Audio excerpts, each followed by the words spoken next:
Ancient Tomb Locked the Devil. Narrated by Darkness Prevails. Welcome to Darkness Prevails, telling ghost stories on the Ghost Stories channel. Darkness Prevails. And also thank the author for sending us today's story. And also thank you, the audience, for sending in very dear gifts. Thank you very much. And ladies and gentlemen, can the ancient tomb that locked the demon really lock the demon? If it really can lock the demon, then I will ask permission to lock up that fat mother for me. It haunts me forever, and I can't get sick. The episode title says the episode is terrible, but I still can't get sick. I don't know why, but I think there is some fat mother that is haunting me. If it really can trap the ghost for another month, you will see me sick again. If you don't believe me, just wait and see. And to see how today's story goes, please listen. Let's begin. Ghost Story of Lahuia. At the end of the cemetery of Nakmu village, there is an ancient tomb. Many people in the village almost don't remember when it was built. That tomb was built in ancient times, so spacious and solid. Only wealthy families could do it. However, due to the passage of time, everything has turned to rust, and the walls of the tomb have been damaged a lot. Mr. Mao's family is the later owner of this ancient tomb. He had almost had people repair the family grave. However, everything on the grave was still intact. He told the workers not to go near the grave or move anything on it. But Mr. Fook, his youngest son, was a rich man. He wanted the graves to always be clean and tidy. Despite Mr. Mao's previous warning, he had the workers destroy the upper part of the ancient tomb to rebuild it larger. Until Mr. Mao knew the scene of the ancient tomb's funeral, which made him almost faint. He raised his hand and pointed at Mr. Fook's face. You have ruined this family." Mr. Fook was famous in the village for his extremely arrogant nature. Relying on the wealth inherited from his parents, he looked down on everyone. People with his personality usually do not believe in spirituality because they only believe in the power of money, not in the blessing of their ancestors. But Mr. Fook was different. Once, when he and his mother went to worship their ancestors and stood in front of the Lintian altar, he reluctantly clasped his hands and prayed for something. I don't know if it was a coincidence or not, but that later became a reality. From that day on, he meticulously prepared all the offerings in the house. He even took care of the graves of his ancestors more diligently. This time, when Mr. Mao had just expressed his desire to renovate the grave outside the Tamma yard, Mr. Fook immediately took on this task. As for other matters, Mr. Mao believed that Mr. Fook would do well in this matter. However, when he started to repair the Buddha's tomb, all the ancestral tombs had been beautifully repaired. Looking at the ancient tomb, the grass was overgrown, the old brick walls were chipped. Mr. Fook guessed that this tomb must have been built 100 years ago. There was no name of the deceased on the grave. Therefore, Mr. Fook did not know which person in his family this grave belonged to. However, the grave was built so elaborately, it must have belonged to someone who had a great role in his family. If he renovated the other graves but did not touch this one, Mr. Fook would feel guilty. So he ignored his father's previous instructions and arbitrarily demolished the tomb and rebuilt it like the other tombs in the mausoleum. After learning about what his youngest son had done, Mr. Mao fell seriously ill and became angry every time he saw Mr. Fook. This year, Mr. Mao is over 90 years old and his health has already weakened. In addition, Mr. Fook's disobedience had weakened him greatly. Mr. Dai, Mr. Fook's eldest brother, saw the situation and sternly forbade Mr. Fook from going near his father. Mr. Mao's whole family was extremely worried about his health. Mr. Dai called for Dr. Lon to take his pulse and prescribe medicine, and asked his wife to cook nutritious dishes to nourish Mr. Mao. However, his health condition had not improved at all. Every day, Mr. Mao could only lie on the bed, breathing weakly. One day, the elder saw his father silently shedding tears. He asked with heartache, "Father, what's wrong with you?" Mr. Mao looked at his eldest son with weak eyes, his voice trembling. "This family's fortune is gone. Mr. Dai did not understand his father's intention. He just thought that Mr. Mao was sad because Mr. Fook disobeyed his father. He comforted his father with a few words and then let Mr. Mao rest in bed. Mr. Dai is 70 years old this year, but his health is still very good. Most of the big and small matters in the house are decided by him. His family opened a weaving workshop when Mr. Mao was still a young man. Later, the workshop was expanded by the boss to be able to supply slopes to the entire province. Not only that, neighboring provinces also came to Nakmu to place orders with his family. Although the workshop had his descendants, the boss was still not at ease and often went to the workshop to observe the Vietnamese workers. As for taking care of Mr. Mao, his wife and the people in the house took care of him. He gently closed Cu Mao's room door and then walked out. Unexpectedly, after only a few steps, Mr. Dai heard Tai, the man at his house, calling that Ton from outside the gate. "Grandpa, Grandpa, Grandpa." Mr. Dai hurried to the door and said, "Really? Why are you so noisy? Can you let the old man rest?" Tai was scolded by his boss, but still couldn't hide the look of panic on his face. He was crying and in a hurry. Mr. Fook, he was so anxious that he couldn't say a word. Mr. Dai was annoyed and cursed. What happened to Fook? Tai tried to stay calm and said, "Mr. Fook is dead. You go over there and see what's going on." Mr. Dai heard this and couldn't believe what T had just said. He grabbed his collar and asked again and again, but no matter how many times he asked, T would still give the same answer. Mr. Dai, with a bewildered face, hurriedly ran to his younger brother's house. Mr. Fook's house was not far away. As soon as he entered the door, Mr. Dai heard the wailing of Mrs. Fook and her grandchildren. He grabbed the hand of Hai, one of Mr. Fook's sons, and asked, "What happened to your father?" The crowd was still surrounding the bed where Mr. Fook was lying. He pushed everyone aside so that Mr. Dai could see. Mr. Fook's chest was pierced by a sharp end of a bamboo stick, and red blood was flowing from it, soaking the shirt he was wearing. The strong fishy smell rushed straight into his nose, causing Mr. Dai to frown. The flies smelled the blood and flew to cover the wound. Mr. Dai looked at Hai and said hurriedly, "Have you found Teacher Lon yet?" He looked at his catch and nodded silently. As soon as Mr. Fook was pierced by the bamboo tree, he ran to find Teacher Lon, but after reading, Master Lon shook his head. The sharp end of the bamboo stick had probably pierced Mr. Fook's heart. His pulse was weak and angry. Master Lon told his family to prepare for the funeral. This morning, Mr. Fook took his usual group to the cemetery to supervise the renovation of the tomb. The work was already in full swing. Only the ancient tomb that had just been demolished for reconstruction was not yet complete. Mr. Fook wanted to put a stele on the ancient tomb, but because he was making his father angry enough to fall ill, he still could not ask Mr. Mao about the name of the person buried under the tomb. Previously, Mr. Mao always forbade his children and grandchildren from touching the ancient tomb, fearing that something unexpected would happen. But these past few days, when he had workers destroy the ancient tomb, everything went on as usual. Mr. Fook thought that what his father had always worried about was unnecessary. He was confident that a person with a personality like his who could do everything would certainly be blessed by his ancestors. Besides, he was also a descendant of this family, so if they harmed anyone, the ancestors would not harm their descendants.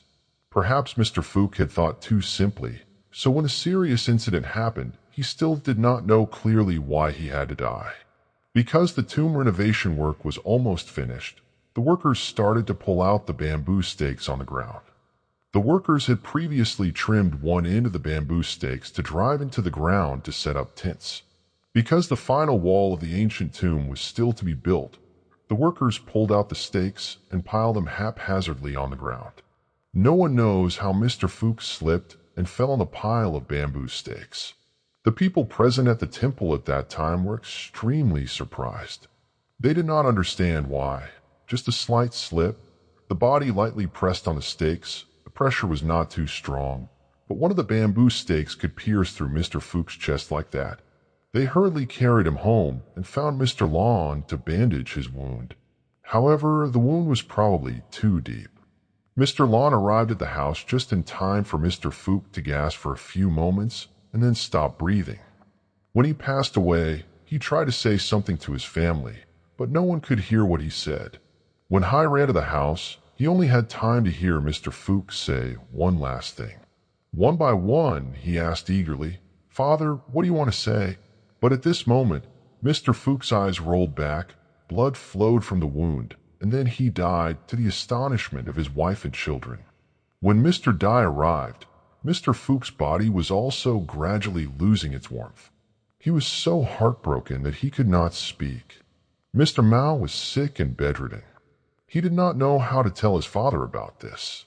Mr. Fook's funeral took place immediately after. Mr. Dye told everyone of the family not to say a word about this to Mr. Mao, because he was old and sick now. Mr. Dye was afraid that if his father knew about Mr. Mao's inability to bear the pain, the situation would become more complicated. It was a wealthy family in the village, but Mr. Fook's funeral did not have any loud drums and trumpets. Everything took place quietly to avoid reaching Mr. Mao's ears. The elder did not know that his decision to step on his right eye was a big mistake, because after Mr. Fook's death, his family had to endure many more terrible things. After a monk from a nearby temple came to perform the burial ceremony, Mr. Fook's coffin, which was painted red and gold, exuded a sense of wealth. It was now placed right in the middle of the spacious living room. But inside the house, there was not a single loud sound. Mrs. Fook sat on the ground, kneeling and sobbing silently. She was heartbroken by her husband's tragic death. However, she had to suppress her pain so that Mr. Mao could rest in peace. Outside, Mr. Dye and Mr. Fook's son were receiving visitors. Everyone was also very gentle for the sake of Mr. Mao's health. However, the family always had a spiritual bond. That night, while in a deep sleep, Mr. Mao had a nightmare. In his dream, he saw his youngest son being killed by a demon. The demon's hand pierced Mr. Fook's heart. Streams of dark red blood flowed from his chest, soaking the ground. The pain came immediately, causing Mr. Fook to grimace. A soft groan came from his throat. Mr. Fook stretched out his bloody hand towards Mr. Mao, struggling to speak. His music, Seamau's whole body was still in disarray. Trying to walk heavily in front of Mr. Fook's hands and feet suddenly twitched a few times.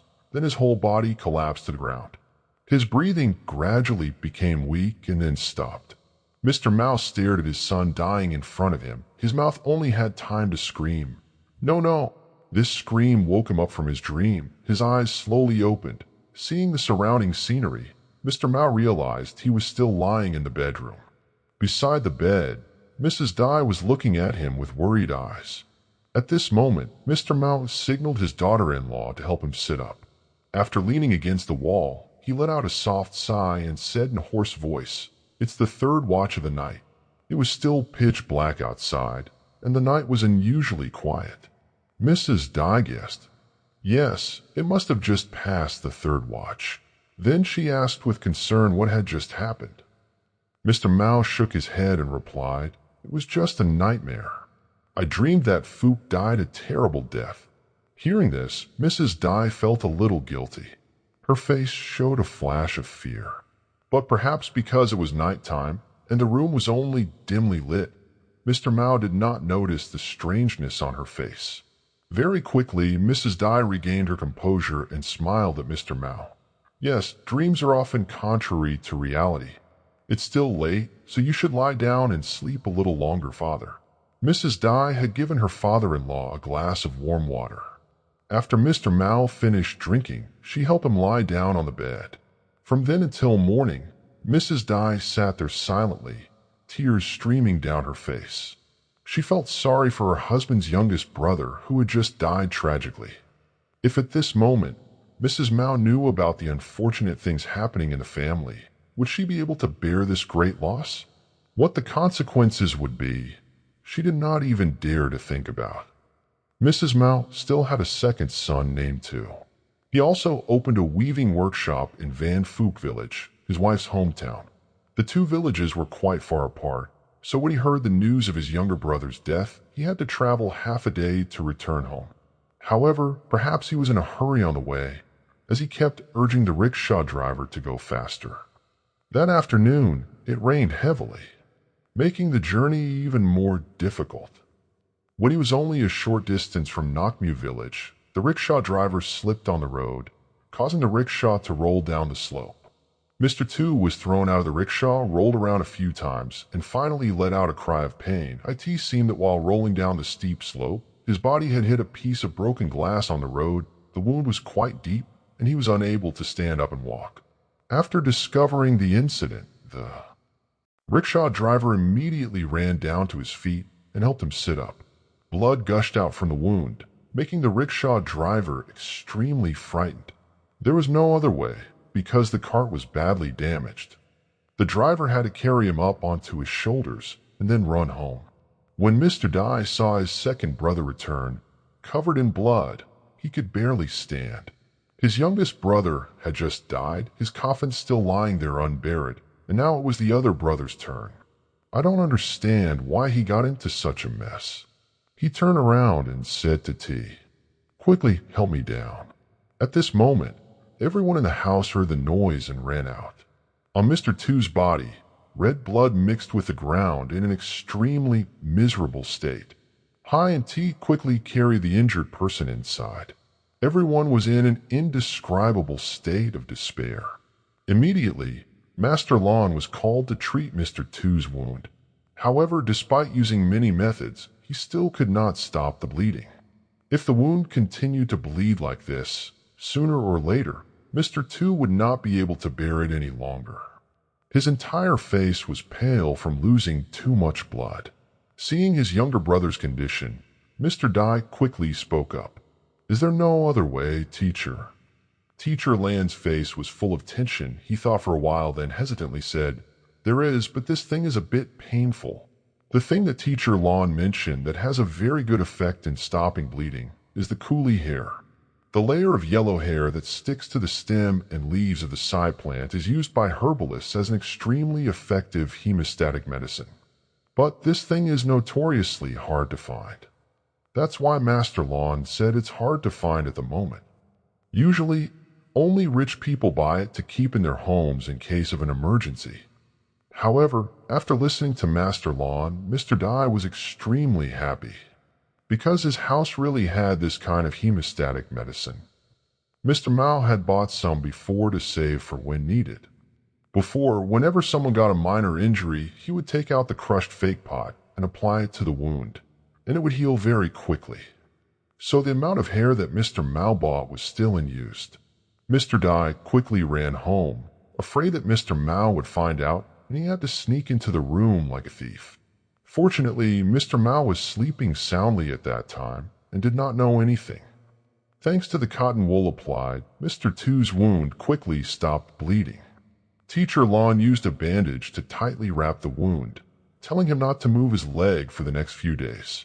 Looking at the wound on his leg, then looking at the coffin of his younger brother placed in the middle of the house, Mr. Two cried silently. His whole body felt the pain even more clearly now. Even if he wanted to help his brother with Mr. Fuchs' funeral, he was powerless at the moment. Going back would not only be useless, but also cause others to have to take care of him. He looked at his brother in pain and was about to say something, but the elder went to his side and patted his shoulder to comfort him. "You should rest well." The next day, when she woke up, Mrs. Mao did not see her eldest son at home, so she asked, "Where is my husband? Why can't I see him?" Mrs. Dai's eyes were full of concern, just worried that Mr. Mao would discover something unusual. She quickly ran over, held Mr. Mao's hand to let him sit down on the long chair in the room, and answered, "Yes, my family is busy with business at the textile factory. If you need anything, just tell me. I will do it for you." Mrs. Mao waved her hand. Her whole body was weak now. She could only stay at home to recuperate. Her children and grandchildren were taking care of everything.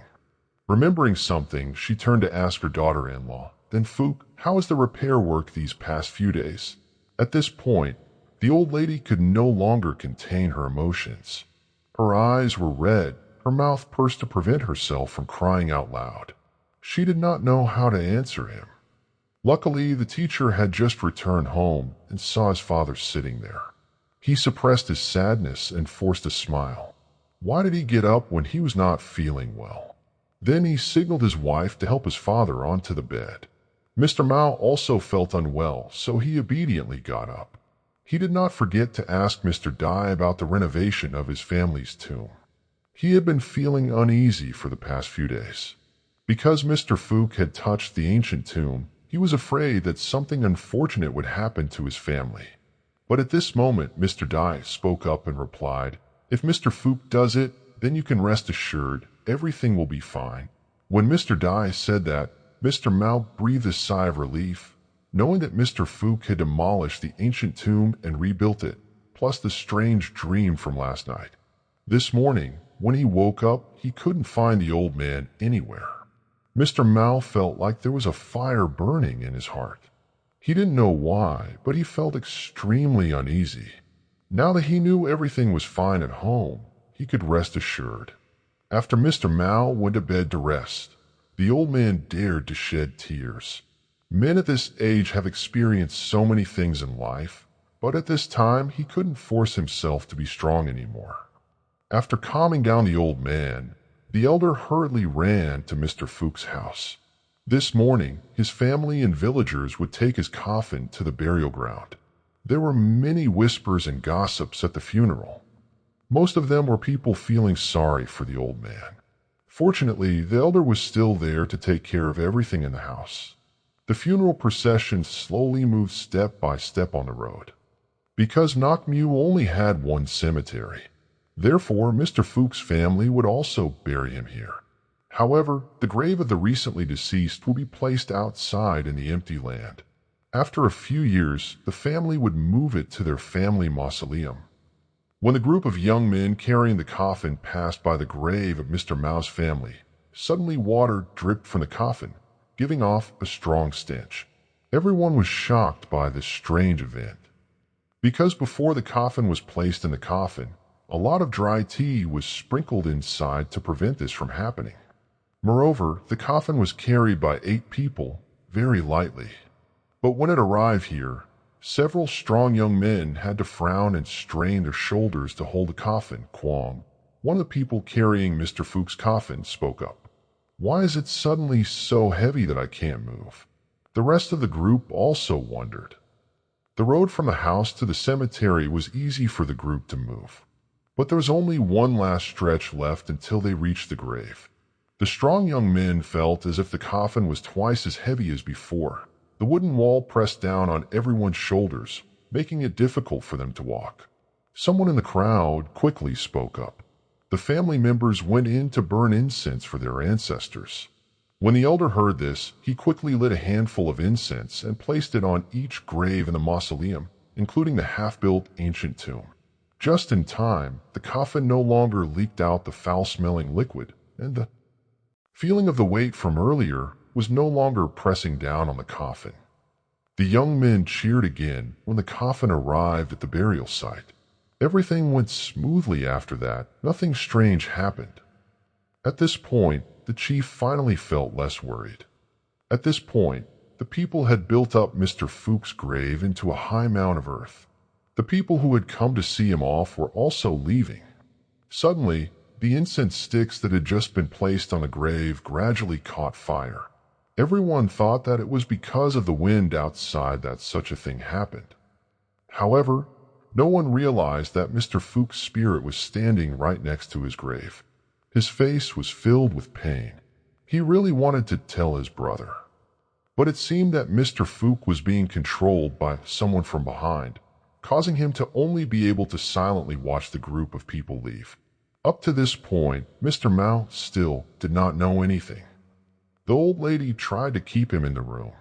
The villagers went back and forth to visit her, also preventing them from meeting their husband's father.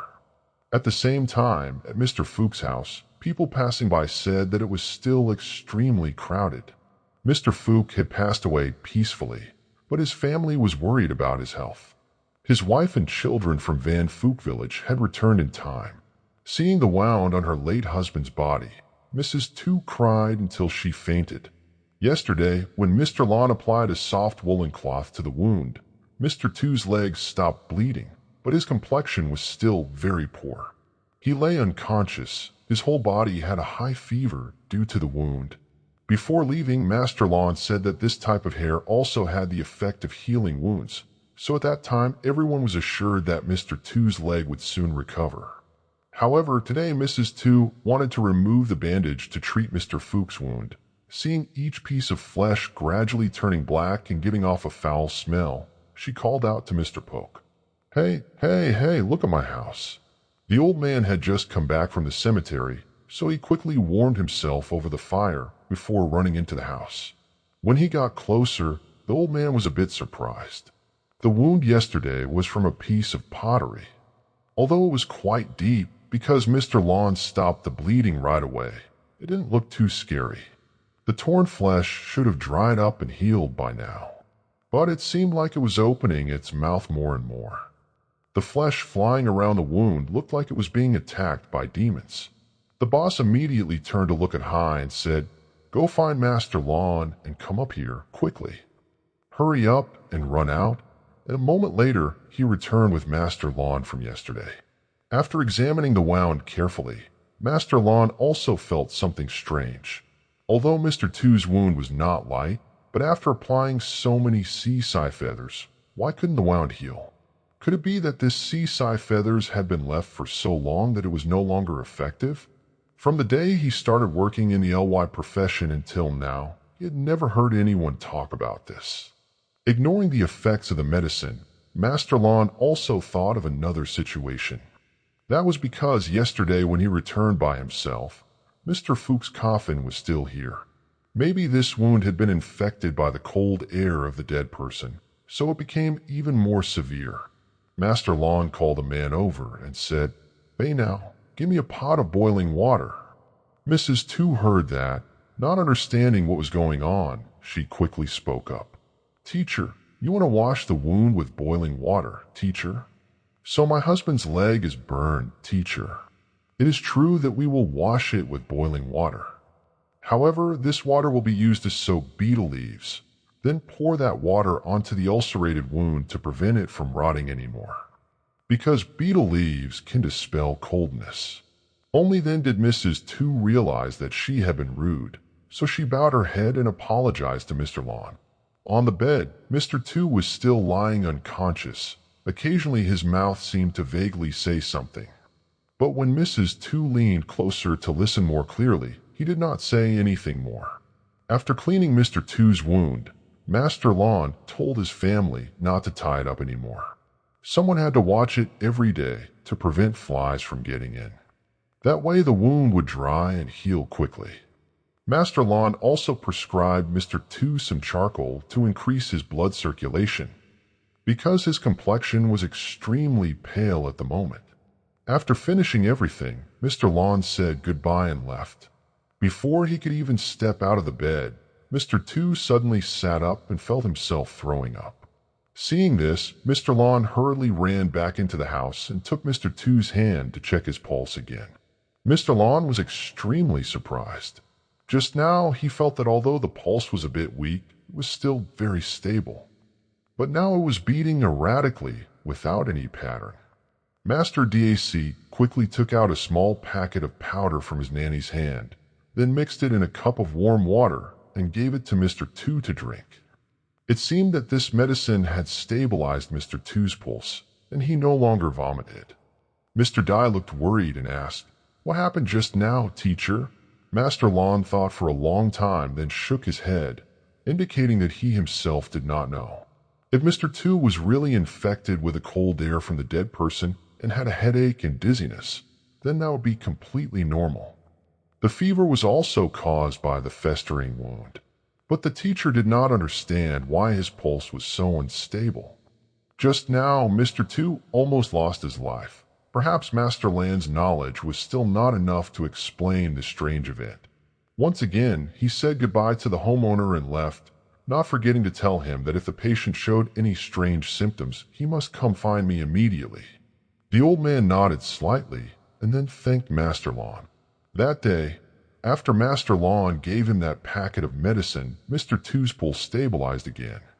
He lay on the bed, breathing steadily, his mouth no longer making painful groans. Mrs. Two stayed by her husband's side, not leaving him for a moment.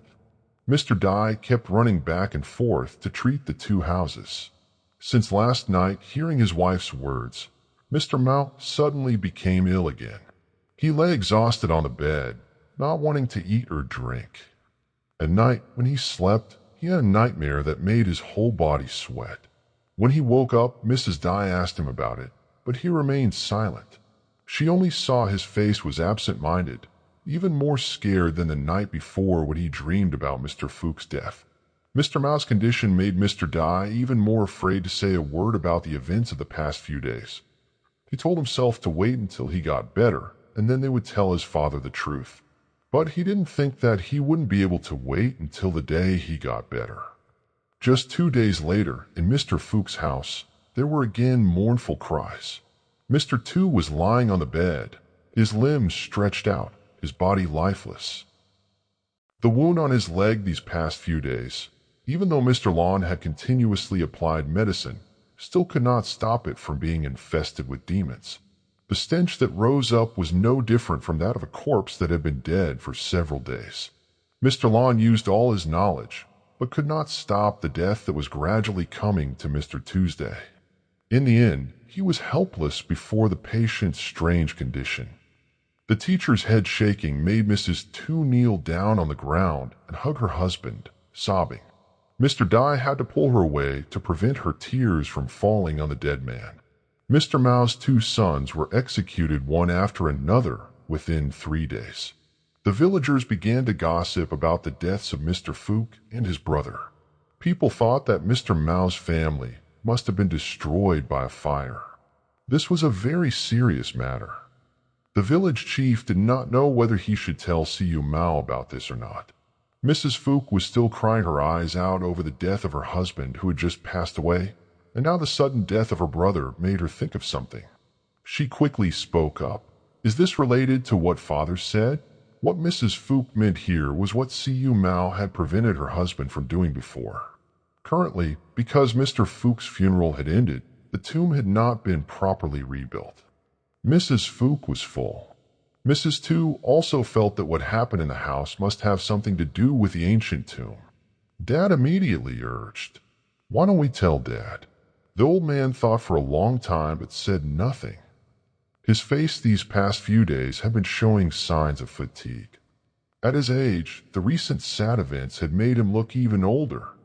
His hair had turned white after a sleepless night, but because he was no longer young, he had his own understanding.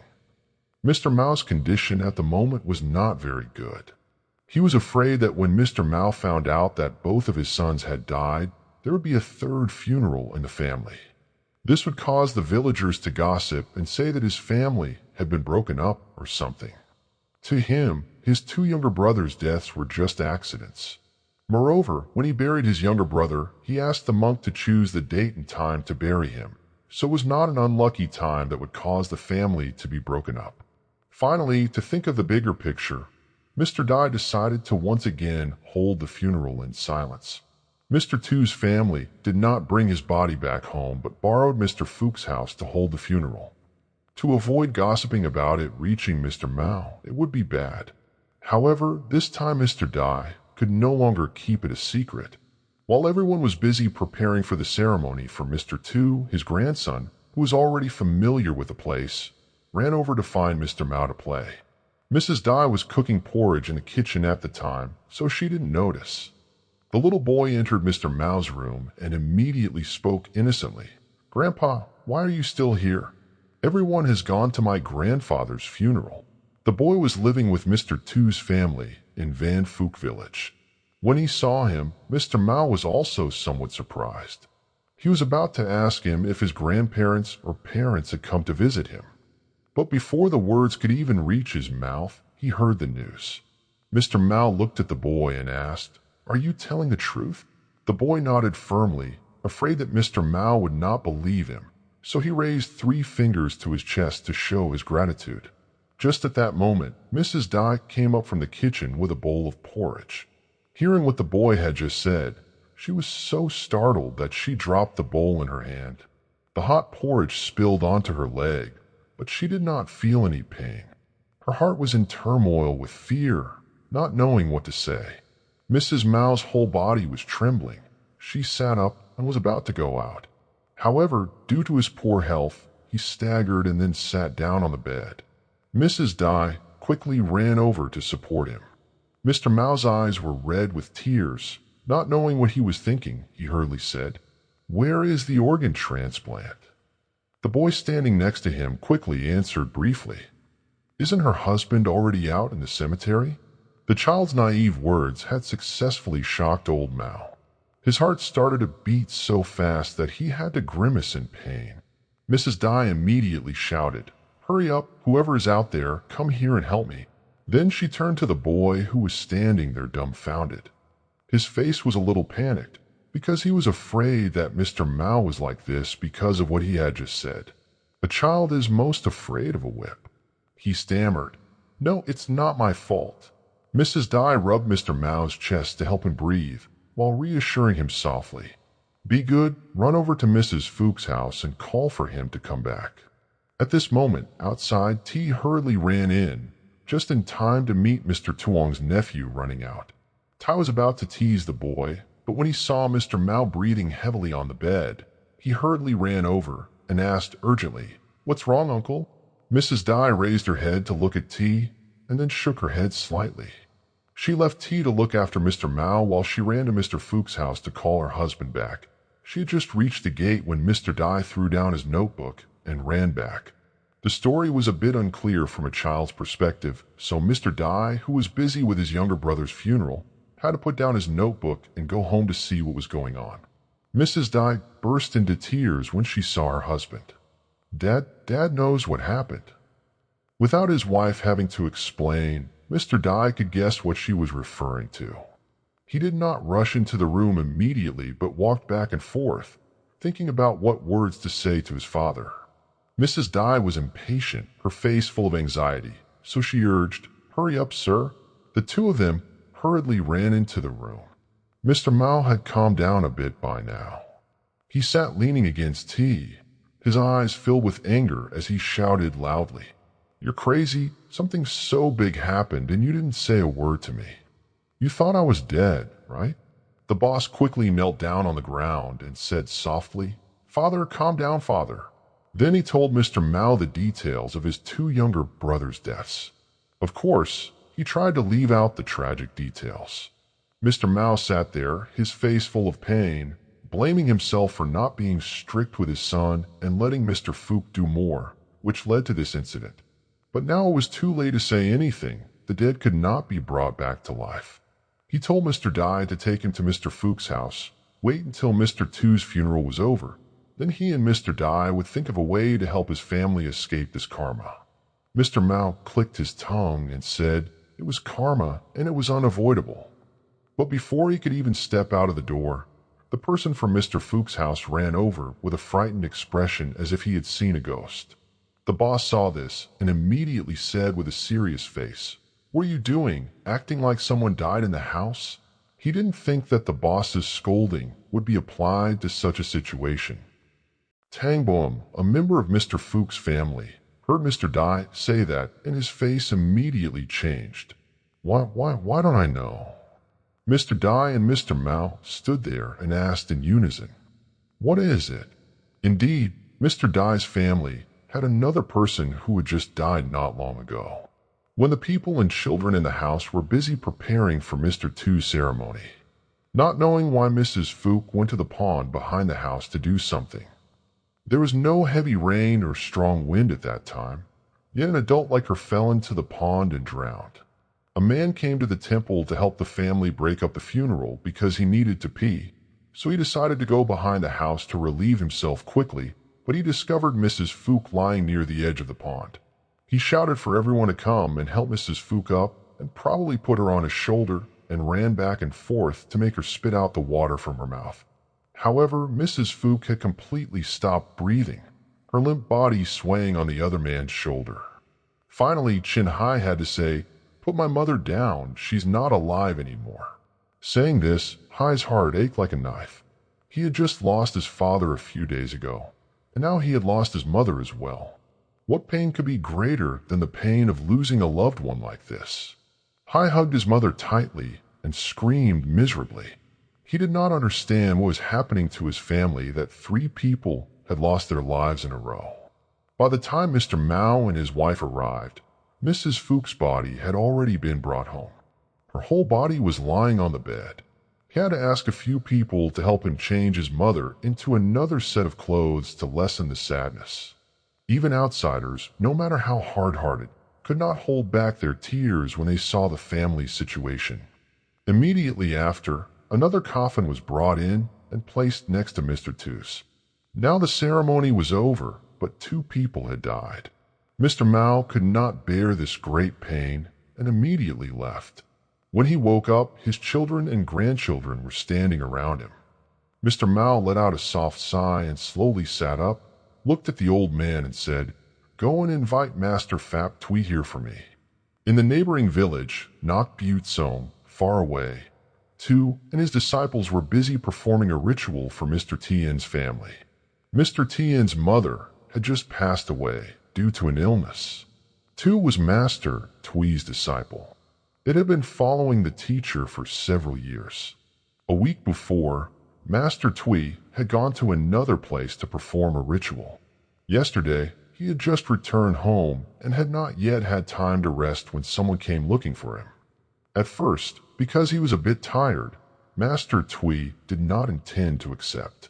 But Mr. Tien's family was someone he had known before. Mr. Tien's father and Mr. Tui's father used to be close friends. Therefore, when Mr. Tien's mother and Mr. Li left, Mr. Tui could not refuse. Before going to Mr. Tien's house, Mr. Tui had to stay up for several days and nights to catch the evil spirit that had possessed the child. Therefore, his body was now extremely weak. The sky was already dark at this time, and the people who came to visit had all passed away. Mr. Tien felt a little guilty when he saw the shaman's lifeless appearance, so he ran out and said, "Good, why don't you go home and rest?" Master Tui forced a smile. "Your body is really old. In the past, you could do rituals for a whole week without feeling tired. Now, after only a few days, you're about to lose your temper." Master Tui had to apologize to the old man. The 2 of them entered the room prepared by the homeowner and prepared to go to bed. Tomorrow morning, Master Tui still had to perform another ceremony before he could bury the deceased. However, even though his body was exhausted, when he lay on the bed, Master Tui was restless and could not sleep. Tu lay next to his teacher and saw him constantly turning around, so he turned around and asked softly, "Are you uncomfortable somewhere?" Teacher Tui sighed and slowly said, "I don't know if something happened at home, but since morning, my stomach has been restless." Tu frowned when he heard his teacher say that. In the teacher's house now, there is only his wife and a servant. Both are still very healthy.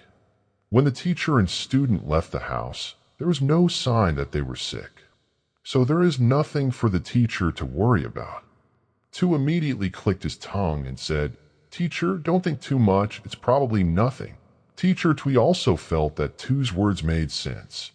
And tomorrow, after taking the old man back to the field for burial, the 2 of them could return home early. After thinking about it, Teacher Tui closed his eyes and tried to lull himself to sleep. The next day, when the old man's funeral was over and the house was completed, Mr. Tien wanted to keep the 2 of them to have a simple meal with the family as a way to express his gratitude. However, Mr. Tui waved his hand and refused.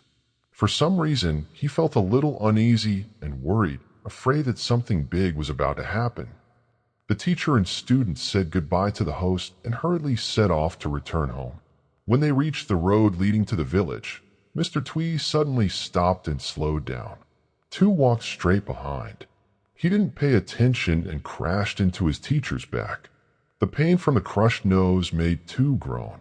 "What's wrong with your skin, teacher?" Teacher Tui gently closed his eyes, took a deep breath, then turned to look at Tu and asked, "Do you feel anything?" At this time, Tu also imitated his teacher's actions, slowly closed his eyes, and in just a moment he opened his eyes wide, exclaiming in horror, "Why is the yin energy in our village so heavy, teacher?" The master and his disciple hurriedly walked on the road. The further they went into the village, the denser the yin energy became. A jet of black mass rose from the roof of someone's house. Because the distance was still quite far, Teacher Twee still did not know where this yin energy was coming from. There was not a single person passing by on the road, making the master and his disciple even more uneasy. At that time in Mr. Mao's house, everyone was in an uproar. Everyone was waiting for Mr. Twee to return quickly, because the house was in chaos over the deaths of Mrs. Fook and Mr. Tuesday. A monk from a nearby temple came to the house to perform a funeral ceremony for Mr. Mao's 2 children. After that, Mr. Dai asked the monk to stay and rest at Mr. Fook's house so that he would not have to go back at night. Moreover, early the next morning, the monk had to return to perform the ceremony to send the soul of the deceased to the field for burial. However, the monk and everyone present at the ceremony were scared and ran away for their lives. Even the bravest people did not dare to stay any longer. What they witnessed during the ceremony left everyone extremely terrified. While the monk was sitting in front of the 2 coffins, reciting prayers for the souls of the deceased, suddenly from inside the coffins came cries for help. At first, the monk thought he had misheard. Perhaps the cries were from family members mourning the person in the coffin. But the crying grew louder and louder, and then there was the sound of a hand hitting the wall. The rustling sound made everyone present feel the shockwave. The monk signaled for the people below to be quiet so he could listen to where the sound was coming from. When the scene fell silent, a child's voice rang out from behind. A cry came from inside the coffin. The child was so scared. It was Mr. Two's grandson. After he said that, he fainted and didn't know anything anymore. Everyone was in chaos at this moment. Some people suspected that the person in the coffin was not dead, but this thought was immediately extinguished by a hideous laugh coming from inside the coffin. This could not possibly be the laughter of Mr. Two or Mrs. Fook. The people thought that maybe these 2 people died with too much joy and became too evil. So both the monk and the people, Nok Mew, ran away from Si Mao's house with fear. The house was filled with the color of death and destruction. Now it looked even more gloomy when no one was left. Mr. Mao was probably beyond endurance and became furious. "If anything keeps poking at my old body, please let my children go." As soon as Mr. Mao finished speaking, the strange sound from the coffin suddenly stopped. Mr. Mao urged T to go to Mr. Twee's house to see if he had returned home yet. The burial of Mr. Two and Mrs. Fook will also be temporarily handled first. The strange incident just now is like a sign that death is still happening in the house. Mr. Mao cannot continue to risk the lives of his children and grandchildren any longer. It is only noon, but ghosts and demons can easily appear. Being able to act so arrogantly was certainly not simple. Mr. Mao's heart was filled with anxiety. He called all his children and grandchildren into the house, not allowing anyone to walk around outside. Everything had to wait until Mr. Twee returned. He thought that it was daytime like this, and his house was crowded. As long as no one was alone, even if the devil appeared, it would not be able to do anything. However, the terrifying sound coming from inside the coffin rang out once again. It sounded like someone's hand was scratching at the wooden wall, demanding to get out. Everyone was scared and stepped back to stand far away from the coffin. Only the old woman seemed to be so pained by the loss of her husband that she no longer felt afraid. She kept dragging herself step by step towards her husband's coffin. Her mouth kept saying, "Honey, what's wrong with you, honey?" Mrs. Mao knew that her daughter-in-law was suffering because of her husband's death, which was why she acted so absent-mindedly. She signaled Mrs. Dai to come and drag Mrs. Two out, lest anything unfortunate happen. Previously, Mr. Mao's father had left a yellow talisman carefully placed in a wooden box, telling him to take it out to lure the family if anything unexpected happened.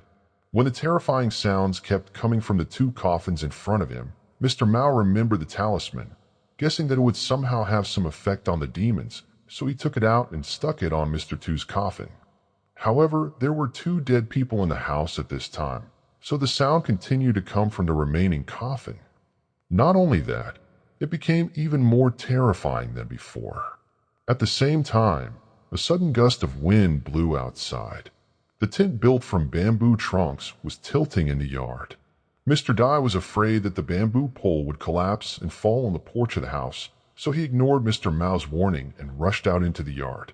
At the same time, a heavy rain poured down from the sky, and despite the rainwater hitting his face, Mr. Dye still tried to hold down the bamboo pole to tie it securely. How did he turn around without noticing that a bamboo pole on the opposite side had come loose? A gust of wind blew the bamboo pole down and fell straight on the old man. He fell to the ground, screaming loudly. Hai ran outside to help the old man into the house. Rainwater seeped into the blood flowing from the wound, creating a deep red color that spread all over the ground. Mrs. Dye also ran to the door to support her husband. She was worried that he would die of natural causes like her 2 brothers. With one hand supporting her husband, she gently raised her other hand to wipe away the tears that were streaming down her face. Mr. Mao also got up, his heart pounding in his chest, making it difficult for him to breathe, and he had to sit down on the chair. Seeing this, Mrs. Two quickly approached and rubbed his chest to help him breathe easier. His health was already very weak, and now he was losing even more vitality. He still did not know what to do to save his children. Just then, outside the door, Tai had also brought Mr. Twee and his students home. Master Twee immediately said miserably, "Master, quickly help my family," speaking of Two's master and disciple, who had just been trying to walk quickly on the road, because their bodies were exhausted from the past few days of hard work. Before that, Two wanted to take his master home to rest and regain his strength, but when he realized that in the village there was a very heavy stream of negative energy stretching from Baitama to Cu Mao's house, Mr. Twee did not have time to rest and immediately followed Two in the direction where the Yin Chi was coming from. On the way, he met Tai, who was running in the opposite direction.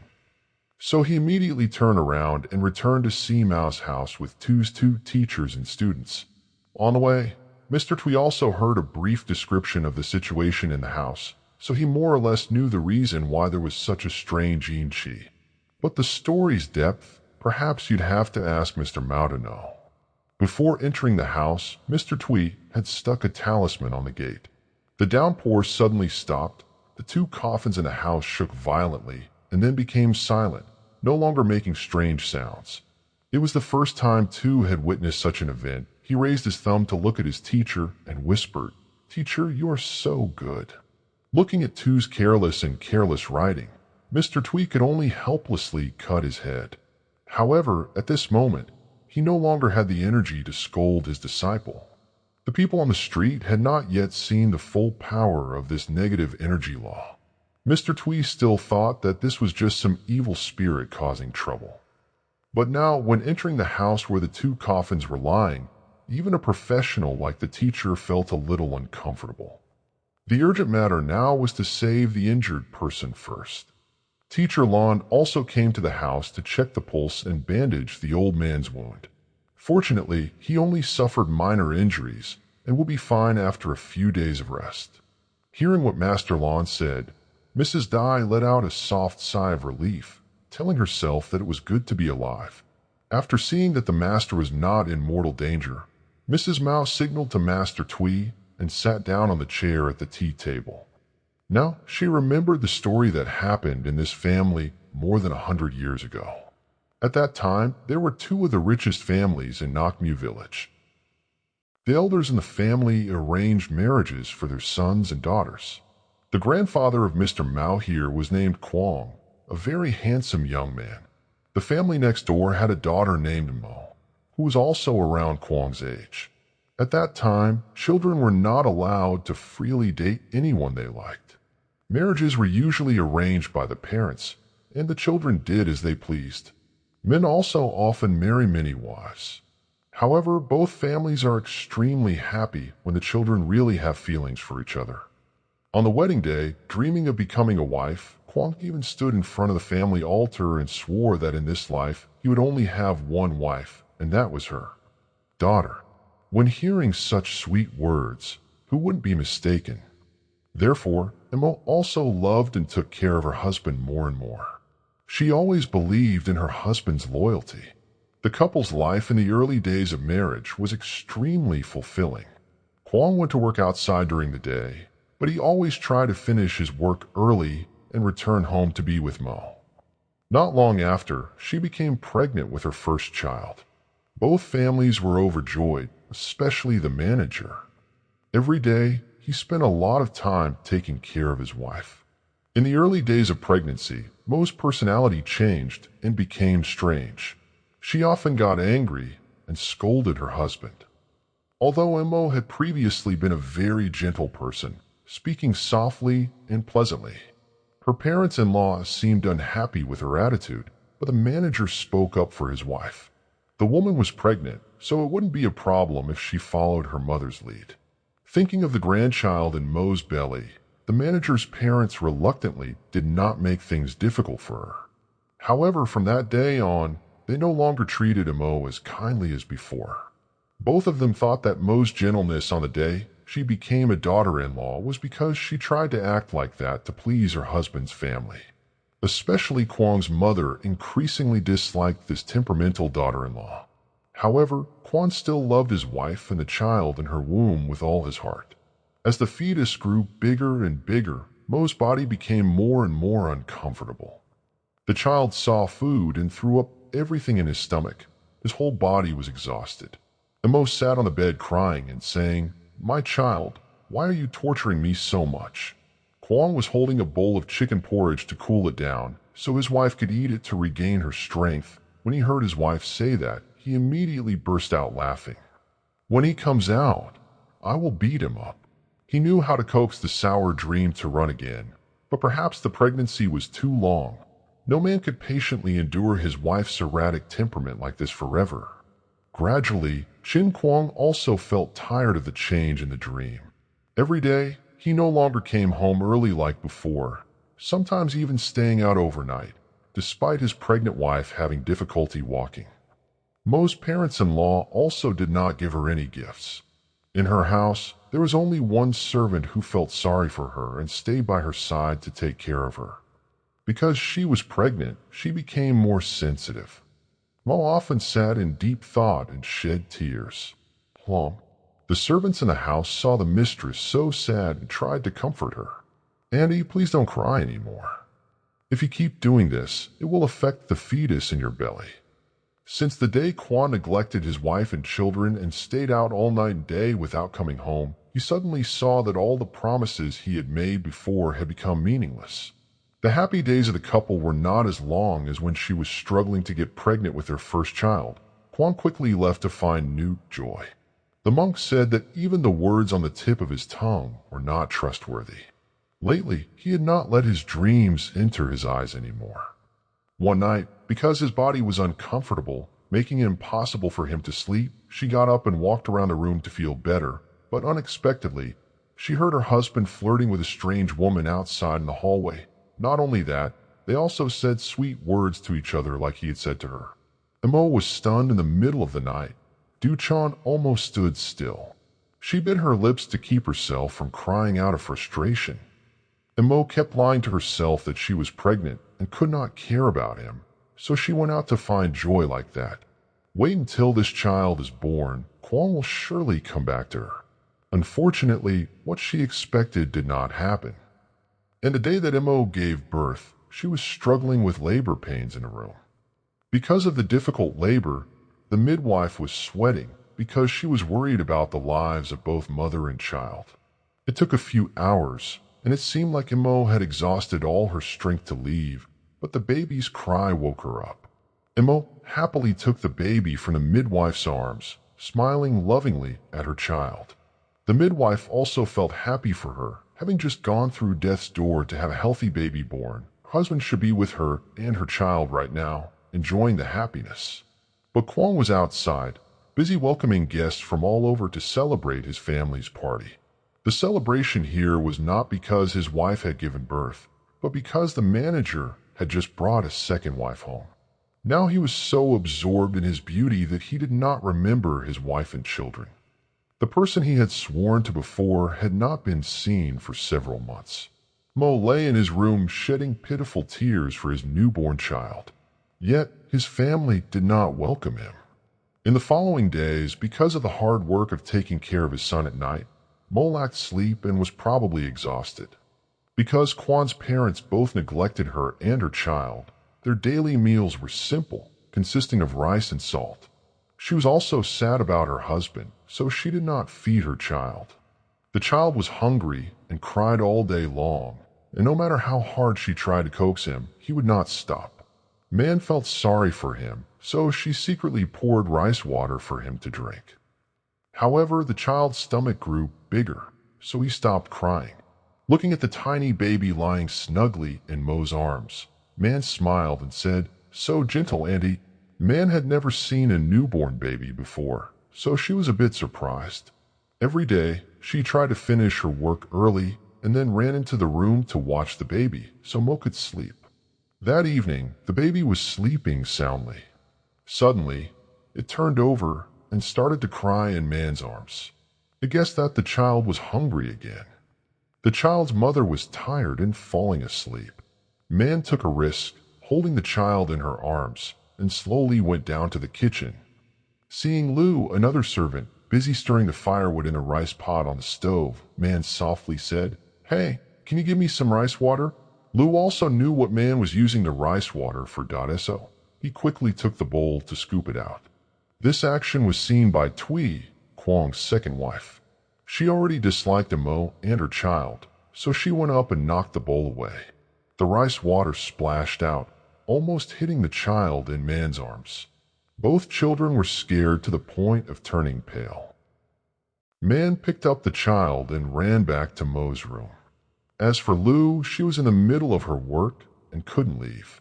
She immediately received a slap on the face and didn't dare cry.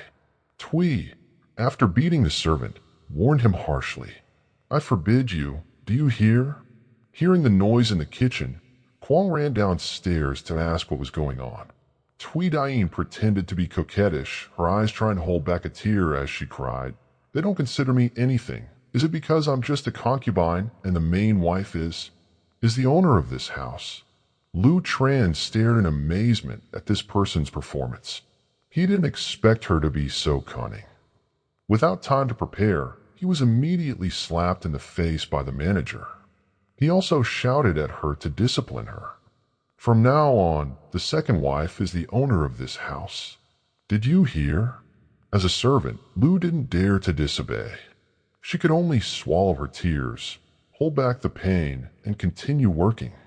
From beginning to end, she did not say a word to Mo and her mother, because at this moment, he was in a trance of love that Tui had already broken out of. After learning about the incident, Mo felt that if she stayed here, she and her mother would not survive. Therefore, the next morning, she tried to drag her tired body to see her mother-in-law. Mo expressed her wishes. "Please allow me and my daughter to go back to her parents' house for a few days. My father-in-law must be waiting for me." I thought my mother-in-law was already disgusted with me. She would take this opportunity to let me and my daughter go back to her parents' house. But I never dreamed that she would start scolding me so harshly. I could not let the neighbors gossip about my family. While Kwang had just married a concubine, Mo and her mother insisted on returning to her parents' house. Huh? Wouldn't the world laugh at this family? So not only were Mo and her mother not allowed to return, Kwang's mother also separated them into 2 rooms. The child was given to Man to take care of, while Mo was locked in a separate room. The door was locked outside, and there was someone guarding it day and night, despite the fact that Mo was inside knocking on the door and crying. No one in Kwang's family cared about her suffering at this time. The child was hungry and lacked the warmth of her mother, crying until her voice was hoarse. Kwang saw this but did not show any pity for his child. He hated his mother, and so he spread his hatred to the child she gave birth to. He even cursed Man for not knowing how to calm a crying child. The loud noise made it difficult for him and his wife to sleep. The child heard the heartless father's loud curses and cried even louder. Plum didn't know what to do to make the child stop crying. It begged the manager to let it take the child to see its mother. Of course, Kwong didn't agree. He waved his hand for someone to close the door tightly. Before leaving, he didn't forget to warn Plum. If the child cried any more, the manager would beat it until its legs were crippled. Although Man was afraid of her master, she felt extremely heartbroken when she saw the child in her arms. There was no milk for the baby to drink, so Man could only feed him a few spoonfuls of water. The baby stopped crying when he saw this and smiled at Man. Man softly cried, whispering in the baby's arms, "Little boy, try to be strong. Wait until the day you can see him again." Inside the nearby room, Emma almost went crazy, partly because of the pent-up frustrations of the past few months, and partly because she was now separated from her newborn child. Emma loved her child so much that her heart was broken. She could only continuously scream in despair. "Let me go, please. I'm going to die, everyone." The thought of her son was like a knife stabbing deep into her heart. Mo used all her strength to pull the door open, hoping to escape. But outside, there were two strong young men holding the door tightly. They were just people in the house, forced to follow their master's orders. Rose, one of the two men standing guard outside the door, could not help but hear Mo's pitiful call for her son. It spoke with pain. "First wife, don't be like that. Try to take care of your health. You just gave birth and no one cares for you, so you should take care of yourself." These days, every time it was time for meals, Ro would bring food through the window to his mistress. But every time, the food was nothing but a bowl of sesame salt and some white rice. Ro encouraged Mo to try to eat a little to regain his strength. However, Mo did not have the heart to swallow it. His son did not know what hunger felt like. How could Mo be selfish and only care about himself? Ms. Zhang begged him to let her go so that Mo could see her son again. But the two men outside could only shake their heads in refusal. If they let her go, who would take the blame for them? That night, Man was holding the baby and sleeping. Suddenly, she felt the baby's body was burning hot, as if he had a fever. Man worriedly knocked on the door and called the people standing guard outside, telling them to go find Master Lon to examine the baby. Where did the people have the right to decide this matter? So they had to go to the manager's room to wake him up. The noise woke both the manager and his wife up. Twee was woken up in the middle of the night and frowned in annoyance. "What's wrong?" The manager seemed unhappy now, so he coaxed her. "Just go to sleep. I'll go see what's going on." When she found out that her child had a fever, the manager flew into a rage and cursed continuously. What a disgusting thing, just die. Disturbing other people's sleep. Then he went back to his room and slept, despite Man's pleas. Even in his dreams, he never thought that Kwong would become such a cruel person. When he was little, he often heard his grandmother say that even a fierce tiger would not eat its own cubs, so Kwong no longer loved him. He got angry and went out to find someone else to tease, but he couldn't be so heartless that he wouldn't even feel sad about his own child. Looking at him, what crime did that child commit? Wasn't he also born from the love of his father and mother before? Twee didn't understand what kind of magic potion or drug that made him become heartless and thoughtless towards Mo's mother and child in such a short time. Kwon's indifference and coldness caused an innocent child to lose his life. Before the child died, he only moved slightly, cried out once, and then stopped breathing. Man knelt down on the ground and let out a pitiful cry. Perhaps because the shock was too severe and Mr. Lon did not treat him, the child could not continue to live at that moment. As if by telepathy, Mo's body tiredly leaned against the door. Perhaps because she was too tired, she fell asleep for a while. She suddenly woke up. She had just dreamed of her son waving goodbye to her. Feeling uneasy, Mo knocked on the door. This time, the door was really open. I saw Man holding her son in her arms. She happily reached out to take him, looked at the baby with his eyes closed as if he was sleeping soundly, and Mo gently touched his cheek. A cold breath came. Over and startled her, a crazy thought popped into her head.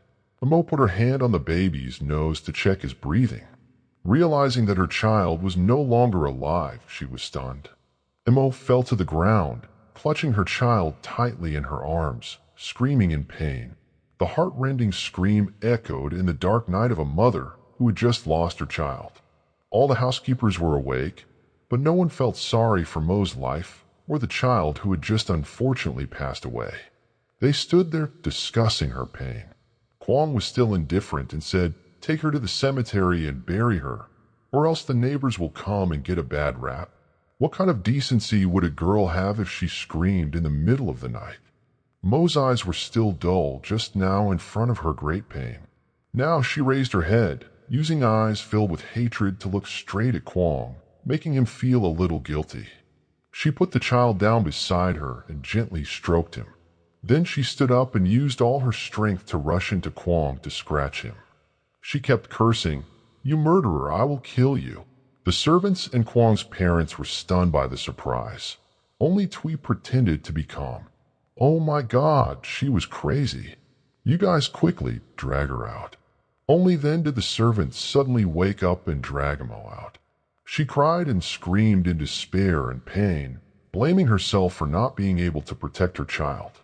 The fire of hatred grew bigger and bigger, and Mo crazily cursed and cursed these cruel people to die in vain. Kwong's in-laws could treat her however they wanted. Because from the day Mo saw Kwong hugging another person in their own room, Mo had gradually lost her heart. At that time, she was probably a bit naive, thinking that when she asked for this child, Kwong would reconsider for the sake of the child. But she was wrong. Sooner or later, the person who had been around the moon would gradually reveal his true nature. The day Kwong's parents came to talk about the two of them getting together, her parents told her to think carefully. They did not force her to accept this marriage. Although Kwong's family was rich, her family was not any less powerful. It was good to have a family of equal social status. However, Mo's parents still felt that Kwong was a bit unreliable. At that time, Mo thought that her parents were overthinking things. Kwong loved her so much, how could he be so mean to her? Now she deeply understood her parents' reminder that day. However, everything was too late now. This loss was too great, causing Mo to feel heartbroken. Perhaps the anger and pain of losing her child had exceeded her endurance, while Ma was still using vulgar words to curse the manager's musician. Suddenly, a stream of bright red blood flowed from her feet. Her body went cold, and her heart was pounding in her chest. In just a moment, Mo's face turned pale, and her whole body was covered in sweat. While no one else paid any attention to her, only Man ran to her side, anxiously asking, "Auntie, what's wrong, Auntie?" Then she turned to look at Kwong. Uncle, quickly ask Teacher Lon to come and open it later. Kwong's whole family is not happy because of Mo's attitude just now. She has completely lost her gentle appearance when she first got married here. Kwong's parents saw Mo, no longer had the strength to scold her anymore, so they went back to their room. Twee saw the blood and started vomiting. Her face turned pale with fear. She also quickly left, not wanting to care about Mo's life or death, only staying behind to watch her wife gradually lose her life. Mo sat on the cold ground, her two hands hugging her body that was gradually getting cold. At the last moment, Mo only managed to get up. Even if it was too much of a joke, I will definitely take revenge. Just like that, Mo was buried in Matt's arms. In the coop, the rooster crowed to signal the dawn. That day, 2 people had lost their lives due to the indifference and cruelty of the housekeeper. Mo's funeral was held very quickly. Although she belonged to the richest family in the village, the funeral was simple and hastily taken away. Because Kwong's parents were afraid of leaving it for too long, it caused his family to have bad luck. Mo's parents were heartbroken by the death of her and her mother. They did not know the reason behind their children's deaths. The family said that it was because Mo was difficult to ask for, which caused the child and her to lose their lives. No one in the village knew clearly about the death of Mo and her mother. The housekeeper threatened that if the news leaked out, he would beat him to death without mercy. The death of Mo, and her mother was covered up by the housekeeper. In the following days, he only clung to the soldiers, showing no sadness about the death of his wife and children. However, those happy days did not last long before disaster struck again. At the time when the mother and daughter had been dreaming of death for 49 days, the souls of the mother and daughter were unable to leave because of their deep hatred. That day, Kwang's family did not even bother to invite a priest to perform a mass for Em and her mother, so she became a soul-nurturing place in the mortal world. To avenge the death of the mother and daughter, she appeared and scared those cruel people until their faces turned pale. The manager's father was the first to see the ghost appear in the house. While he was sitting reading a book by the window, a dark shadow passed in front of him. He immediately stuck his head out to see who was walking in the hallway at this time of night. Looking at the person's back, Kwang's grandmother was a little startled. That figure was very familiar, just like his eldest daughter-in-law. Out of curiosity, he immediately followed the person outside. At the end of the corridor, the figure disappeared. He was a bit impatient and quickly walked to the corner to the back of the house. Suddenly, he saw a black figure hanging on the wooden beam behind the house, his hair disheveled and extremely scary. He screamed loudly and then fell unconscious. His wife and the manager heard the scream and immediately ordered the price to run out. All three of them, like him, saw that terrifying scene. Twee stammered, "Oh my God, what the hell is that?" Not letting Twee wait long, the black figure immediately jumped down to the ground, its long hair covering most of its face. Imo raised his hand to push the hair back to reveal a face with fangs sticking out. Her eyes were bloodshot with hatred, and her hands had long, sharp nails. Her appearance was extremely terrifying, but the manager could still recognize that this was his dead wife, because around her neck she was still wearing the pearl necklace he had given her on their wedding day. When the three of them discovered that it was the ghost of Imo, the manager quickly supported his father. The four of them hurriedly left the place. While walking, they kept looking back to see if Imo was following them. But Imo still stood still, slowly enjoying the fear of those cruel people. She curled her lips into a sarcastic smile, wanting these people to slowly feel the pain she had gone through. However, before Imo could carry out her plan, she was cursed by an old witch doctor. Mr. and Mrs. Cock went to Lin Tin to invite an old witch doctor who could curse evil spirits. They did not want to destroy Mo's soul, because that would be too easy for her. Kwang's family was so cruel that they wanted to keep Mo's mother and daughter's souls forever imprisoned in their house. Every day, she and her mother had to watch the Kwang family live happily because she had accidentally caused Mr. Cock to be terrified and become ill. The Kwang family had completely lost all humanity. The day the souls of the mother and daughter were trapped in their own graves, she was so angry that in just one night, she became too much of a demon. The child's soul also became one with her to increase her mother's strength. But even though she had become a demon, Imo still had no way to escape this humiliation. The family also passed on to each other that from now on, no one was allowed to touch the grave of her and her child, because doing so would destroy the spell that the old sorcerer had worked hard to set up. After that time, no one saw Mo's ghost appear again. The couple lived happily together for a long time and gave birth to a son. However, during that time, he was so scared that he fell ill. Not long after, on the day he invited the shaman to bury Mo's grave, he passed away. Mrs. Cock was struck by lightning when she was walking home from her mother's house in the rain and died on the spot. Kwang himself suddenly died without knowing the cause. The large family suddenly had only Twee and her mother left. She always lived in a state of extreme fear, because after the death of the three housekeepers, Twee always saw their ghosts appearing before her eyes. Unable to bear it any longer, she took her child and returned to her mother's house to live. The family managed the house until their son grew up and moved there.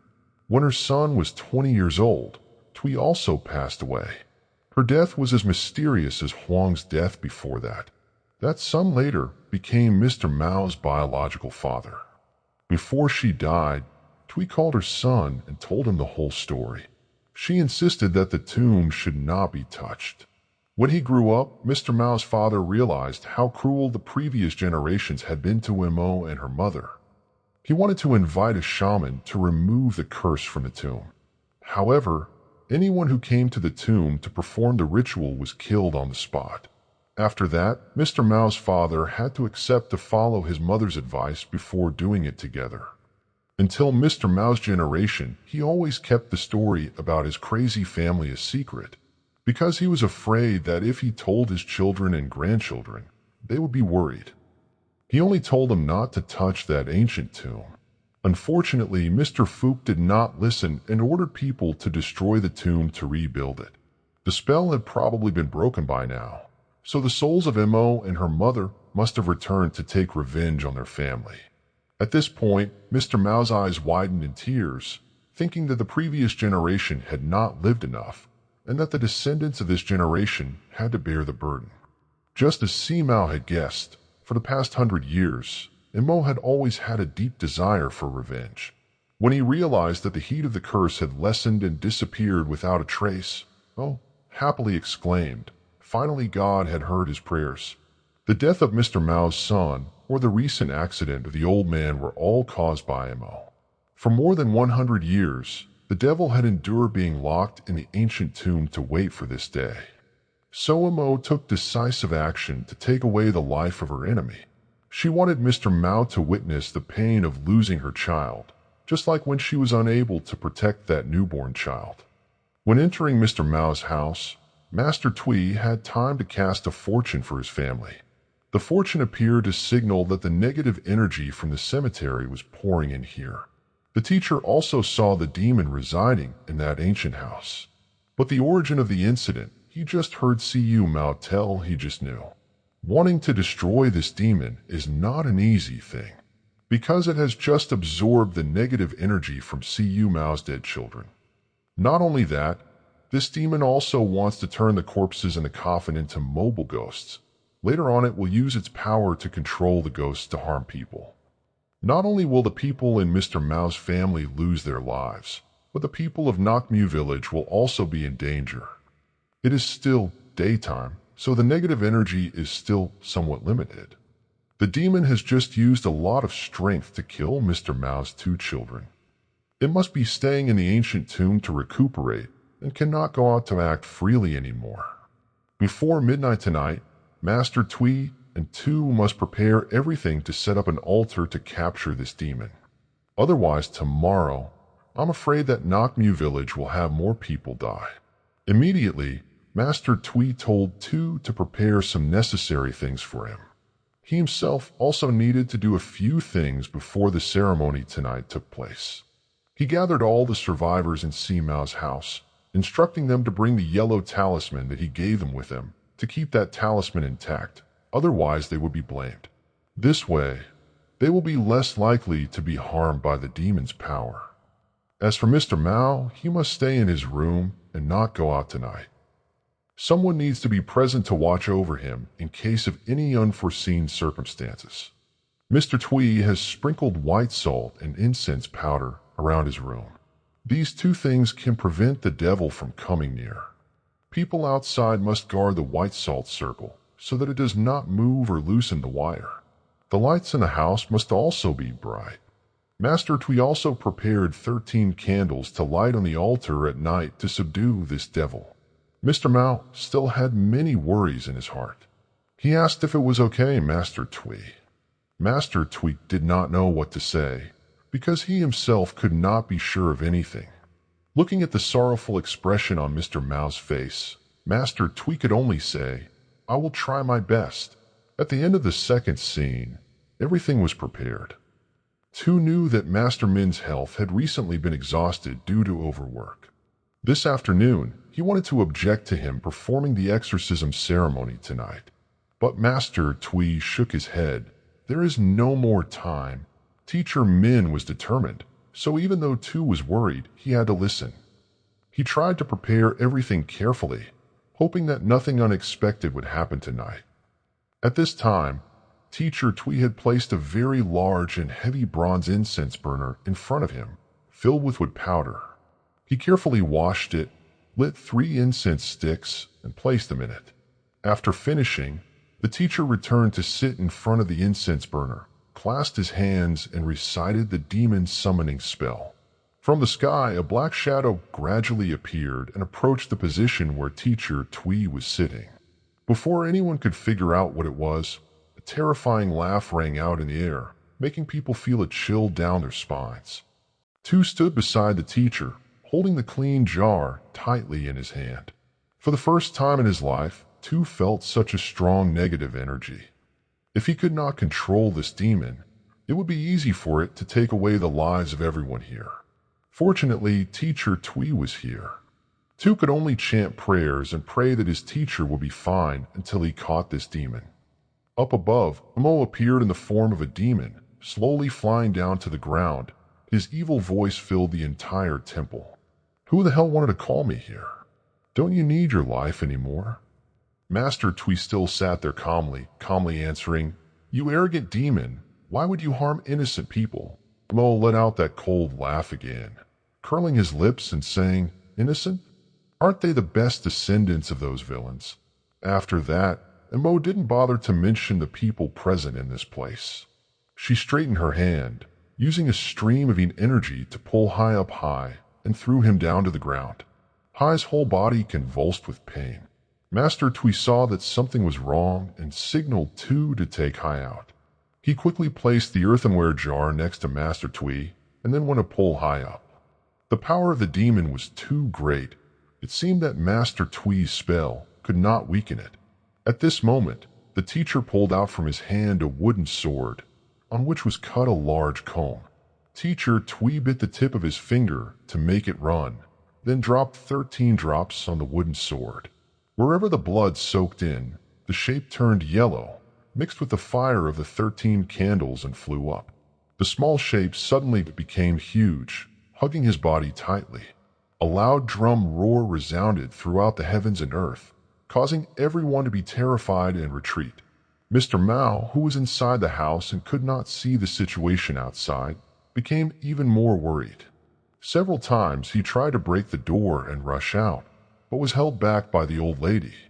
Outside, Mr. Twee was still using his swordsmanship to weaken the demon.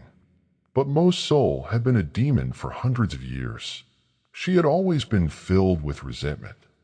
Therefore, her strength had doubled or tripled, which was normal. It was because Master Twee had such high-level magic that the demon had not been able to fight back yet. After stabilizing Hai's family, Two returned to his master's side to assist. It whispered and asked, Can I throw this away now, teacher? Looking at Two, teacher Twee waved his hand. Right now, the demon's power hasn't weakened much. Even if the thing in this jar is thrown at it, it won't have much effect.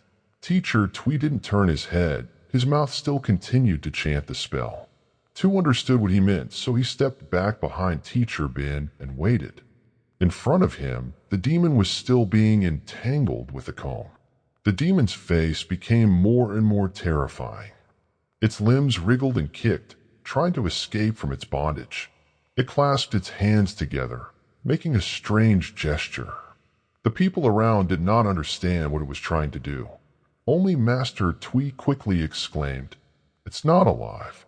A black mass rolled out around the demon, then formed a large circle. The demon's mouth softly shouted some secret signal. In the blink of an eye, that black mass hit the door of the room where the old man was lying. This demon wanted to drag the old man out to personally punish the evil enemy's offspring. The door was pushed open by a strong gust of air. The person inside was almost scared to death by heart attack. Fortunately, Master Twee had prepared in advance. Not only did he give the beetle leaf to Mr. Mao to keep with him, but he also pasted many other beetle leaves on the walls of the room. The power of the demon at this time could only make the door to the room open. When the black smoke tried to move inside, it was quickly blocked by the power of the spell. The massive energy gradually dissipated and rose into the air. Seeing this with his own eyes, Master Twee felt somewhat relieved. Just now, he was afraid that he had made a mistake in his calculations and made things worse. Master Twee was covered in cold sweat. his strength was getting weaker and weaker. The task of subduing the ghost had to be done as quickly as possible. Otherwise, he was afraid that it would be even more difficult later on. Stabilizing his mind, Master Twee raised the wooden sword and stabbed it hard into the air, creating a hazy white smoke surrounding his body. The demon seemed to realize something. It used all its strength to push itself up, escaping the grip of the fire dragon. It turned out that Master Twee had been overworked and needed time to recover. The white smoke formed from the incense and the bronze censer had the effect of preventing the attack of demons. Knowing this weakness of Master Twee, the demon immediately smiled triumphantly. The old man was about to collapse. At this moment, Two saw that his master was a bit unstable. He took out a talisman from his person and lit it. The squiggly characters from the talisman flew into the air, forming the shape of a sword. When the 4 command words were heard, the sword aimed straight at the demon's heart and stabbed. But it quickly dodged. The demon growled and exclaimed, "Why do you want to kill me again?" Wasn't once enough. The demon still retained intact the memories and pain it had suffered in its previous life. Perhaps the pain of Mo was too great. Not only was she betrayed by her husband, but her husband's family also treated her badly. Not only that, they also let her child die of a stroke. At that time, even in her dreams, she could not have imagined that one day she would fall into such a situation. During those short days of love and excessive happiness, she carried with her absolute faith in her husband, who seemed to be a religious person. But in the end, the manager revealed his hypocritical nature, breaking the undying faith in the heart of the young girl that year. This marriage caused Mo, the talented, to die in 1,000 grievances.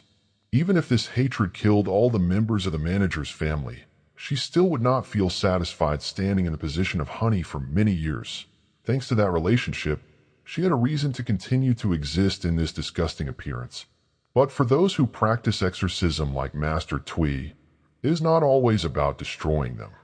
The most important thing is to be able to sense the demons so that they return to the path of spiritual practice. That is the purpose of those who practice the shaman profession. Except in a few special cases, the shaman must take action to destroy all evil spirits, keeping people safe, not knowing that in the crowd behind there was someone who was dissatisfied with the deaths of their loved ones. A voice rang out, "Disgusting demon, die quickly." Master Twee was still trying to use his consciousness to resolve his grudge. However, the sentence that just came out from someone had successfully made the demon angry. It threw a punch at the young man, causing him to fall backwards onto the ground, his mouth continuously spitting. Two saw this and immediately ran to help him up, his mouth continuously muttering curses. What a lie. Oh my God, that young man is Mrs. Two's youngest son. The incident just now had scared her so much that her face turned pale. She immediately caught her son and dragged him back. Before that, T2 had given him one of her amulets. That afternoon, Master Twee had made amulets for everyone in the house, but it wasn't enough. So there were only 2 people, Hai and this young man, who didn't have a body. Anyway, they were young people with strong yang energy, so Master Twee thought it would be okay. Unexpectedly, this demon was too powerful. Both of them were tormented by it. At this time, Master Twee was still trying his best to penetrate deep into the demon's mind to console him. In there, Master Twee used all kinds of reasoning to talk to man. Of course, he understood why she became this evil demon. But thinking about it, the person who caused her and her mother to lose their lives had also died soon after. At that time, Mr. Mao's father was just a fetus in Twee's womb, so he didn't know anything about his parents' crimes. Moreover, at that time, Mr. Mao's father even wanted to remove the spell for her. It was just that the priest at that time was not virtuous enough, so he was instantly killed by her hatred. At that time, the power of the devil was not yet stable, so she thought that Mr. Mao's father invited the priest to harm her and her mother. The sorcerers who had pierced her hand also asked her to repent of her hatred for the dream. As a result, the dream's karma was getting heavier and heavier. If she continued to be stubborn and ignorant, She was afraid that in this life she would forever be in the form of a demon. For thousands of years to come, she would still have to live with such hatred tormenting her mind. How could she be happy? Master Twee's voice kept echoing in the demon's head, making its head hurt so much that it wanted to explode. The demon shook its head and shouted, "Stop talking." Even so, Master Twee did not stop, because he believed that Mo's consciousness still had a bit of humanity left. The proof was that no matter who she touched, she would not harm Mr. Two's grandchild. Looking at it, she seemed to remember her newborn son back then. If he were still alive, he would probably be fanning his bowl like that. She could hug him to protect him like the way his mother was hugging him. The struggle in her mind made the demon's entire body extremely uncomfortable. It tensed up, emitting a dark mass that enveloped the entire house. Everyone felt the aura pressing down on their chests. Mrs. Two covered her mouth and coughed, her breathing becoming heavier and heavier. Once again, Master Twee used his consciousness to talk to the dream. She had to let go of all her notions. Only then could her son be reincarnated. The demon was extremely surprised and asked, "My son?" She thought that the souls of the two people were one, and that her son was also a part of the demon's body. For so many years, he had never appeared. Perhaps because he was too young at that time to have the form of a demon. But Master Twee nodded and confirmed that he was the heart beating in her chest. Hearing this, the demon raised his hand and touched his left chest. To ordinary people, a demon's body was just an invisible shadow, but only demons could feel its life in this form. When the demon realized that there was really a heart beating in his chest, he was so moved that he was speechless. Realizing that the demon's attitude had changed, Master Twee immediately signaled Two to move forward. He understood his intention and immediately threw the liquid in the earthenware jar onto the demon. The demon's entire body was now covered in red blood. This was the blood of a black dog with 3 eyes.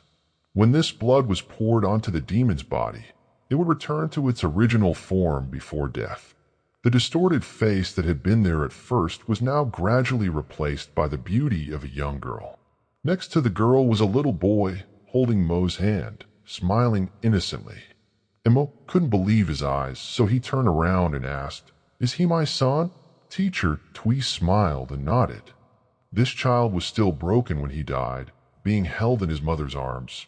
But over the years, thanks to the love of this mother, he had the appearance of a child of several years old. Seeing this, he immediately hugged the child and cried. The child even raised his tiny hand to pat his mother's back to comfort her. "Mom, don't cry anymore." The evil aura surrounding the mother and child at this moment also gradually dissipated, returning a beautiful, not gloomy image to both mother and child. Master Twee knew that motherly love had made Mo completely let go of her hatred. In this matter, he was only a guide to show her the way back to the path of spiritual practice. If we talk about strength, Master Twee could not defeat or subdue this demon. At this point, the use of spiritual methods to enter the consciousness of the deceased left Master Twee completely exhausted. The teacher bent down to see the person vomiting a mouthful of blood. Two, who was standing next to him, saw this and immediately shouted in alarm. Teacher Twee grabbed Two's hand to keep his body upright. He still had something to do, so he couldn't faint at this moment. Using his fingernails to dig into his stomach to keep himself awake, Teacher Twee spoke. "Music, if you have bothered to let go of all hatred and revenge, then now I will help you and your mother to a place where you can practice the Tao, waiting to pay off all the karma you have caused. Then the mother and child can go to reincarnation together. I just asked this child in secret, but perhaps he wants to wait for you to go together. The time for you to repay your karma will be very long, so the sooner the better. Even though dreaming of killing someone is to avenge your grudge, but it is also against the principles of life. So she still had to pay off all the karma she had created before she could go to the temple. But the child was different. All these years it had existed in the demon's body only because it wanted to be with its mother. Whether in the previous life or this life, it had never committed any sins. so now it could go to reincarnation. However, when Master Twee suggested that he help him, the boy shook his head and refused because he wanted to wait for his mother. The time waiting for Mo to repay his karma might be a bit long, but maybe because of that, the boy would practice and accumulate more blessings for himself. Surely in the next life, Mo and his mother would have a happy life. When Mo learned of his intention, Mo cried until she had no more tears left. I looked at Mr. Twee and nodded slightly. Please help me. Before she left, she told the family members the truth, that the deaths of the family members were not just for her to take revenge. Even if she did not do it, they would still die. Mr. Fook had raped a young girl before. This girl wanted to report to the authorities. When his wife found out, she not only did not have mercy on women and girls. On the contrary, she asked her brother-in-law to deal with the girl, because she was afraid that she would make a big deal out of it and affect the family. The person who killed the girl that year was Mr. Tuesday. Although Mr. Dye did not participate in that cruel act, he covered up the crime for his younger brother. Their crimes deserved death, so there was nothing to feel sorry for those people. It was the girl's spirit who asked the dream to avenge her. She used all her negative energy to make the dream's power even stronger.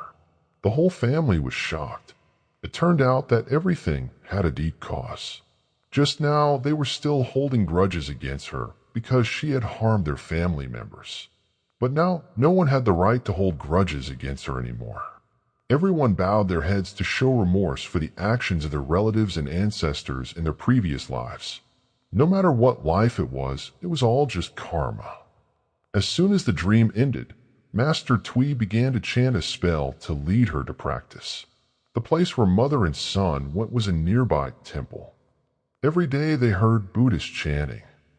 Both of them will be shown the way to pay off their karma. When the last sentence of the ant rang out, Emma said thank you to Master Twee and took her son's hand and flew into the air. The silhouettes of mother and son gradually moved further away and disappeared into the thick night. The exorcism ceremony went well. At this time, Mr. Mao was also helped out by the old lady. He breathed a sigh of relief. Finally, what he had kept hidden in his heart for so many years had been revealed. Everything had been resolved. This was probably because he had been doing good deeds day and night for his children and grandchildren. Unfortunately, his children made a mistake and paid with their lives. If you do wrong, you have to suffer the consequences. He had no excuses. Now he could rest in peace without worrying about his children being harmed by demons. After cleaning up the magic treasures, it was already dawn. Mr. Mao had 2 masters and disciples of Tuesday to have dinner with the family. However, Mr. Twee was too exhausted and needed to go home to rest, so Mr. Mao did not dare to talk any further. On the way back, Tu had a question that he wanted to ask his teacher. Teacher, destroying the demon will be much less tiring than subduing it, so why do you still want to subdue it instead of destroying it?